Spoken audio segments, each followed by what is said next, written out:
এই বন্ধনকে কেউ ভাঙতে পারেনি। আমরা সেই অটুট বন্ধন নিয়ে আজও বাংলাদেশ এগিয়ে যাচ্ছে, আজও বাংলাদেশি মানুষরা এগিয়ে যাচ্ছে।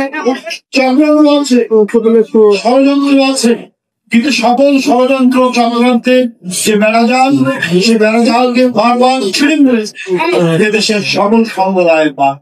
এবারেও শারদীয় উপলক্ষে আমরা নানা ধরনের অপপ্রচার অপতন্ত্র ছড়াতে দেখেছি দেশের ভিতর থেকে দেশের বাইরে, কিন্তু তারপরেও এদেশের মানুষের সকল সম্প্রদায়ের শুভেচ্ছা বোধ ভাতৃত্ববোধের যে নিদর্শন সেটা দেশের মানুষ প্রতিষ্ঠা করে এবারও সেটা নিশ্চিত অপপ্রচার সত্ত্বেও আজকে আনন্দময়ী আগমন বাংলায় সারা বাংলাদেশ চাঞ্চল্যে ভরে উঠেছে, সারা দেশের মানুষ উৎসবে মেতে হয়েছে। আমি এই শারদীয় উৎসবে সম্প্রদায়ের সকল মানুষের আমি প্রাণ হারা শুভেচ্ছা জ্ঞাপন করছি। আমি শুভেচ্ছা জানাচ্ছি যখন ঢাকা বিশ্ববিদ্যালয়ের এই ঐতিহ্যবাহী অমরনাথ হলের মন্দিরে এসে মন্দিরের সামনে দাঁড়িয়ে আমি অত্যন্ত আনন্দিত হচ্ছি যে অত্যন্ত আনন্দ ঘন পরিবেশে এই মন্দিরের সামনে সবাই অর্ঘ দিচ্ছেন, পুষ্পার্ঘ অর্পণ করছেন। দেবী বেদিপুরে কোন সংশয় নেই, কোন সমাধান হয়, কোন ধরনের নেই। অত্যন্ত বোধে সম্বন্ধ হয়ে এখানে আমরা সবাই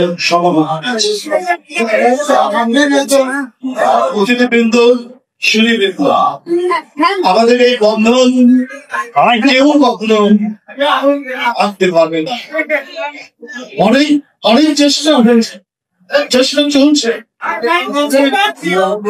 এদেশে যারা পরাজিত শক্তি তারা অনেক তাদের অনেক বিক্রম আছে, তাদের অনেক টাকা পয়সা এখনো দেশের ভূমি আছে, অনেক টাকা তারা বাজার তুলে নিয়ে গেছে। সেই টাকাগুলো খরচ করছে বাংলাদেশে নানাভাবে নানাভাবে তারা অন্তর্ভাগ তৈরি করার চেষ্টা করছে। কিন্তু এই দেশের মানুষের যে প্রাণের যে শক্তি, এই শক্তি অমূল্য। এই শক্তির কাছে সকল নাশকতাকারী সংগ্রাম এসে গেছে। কেউ আজকে আমার বিস্ময় মনে হয়, বিস্ময়কর মনে হয় আজকে কেন আমাদের পার্শ্ববর্তী দেশে এই ধরনের একজন পরাজিত মানুষকে সেখানে আশ্রয় দেওয়া হয়েছে। যেন যে শিশুর রক্ত পান করতে দ্বিধা করেনি, যে কিশোরের রক্ত পান করতে দ্বিধা করেনি, যে তরুণেরকে চালনাকে প্রতিষ্ঠা করার জন্য নানা বয়ান তৈরি করা। আজকে এই প্রশ্ন সবার মুখে উঠে, এই প্রশ্ন সবার আছে বাংলাদেশের হিন্দু মুসলমান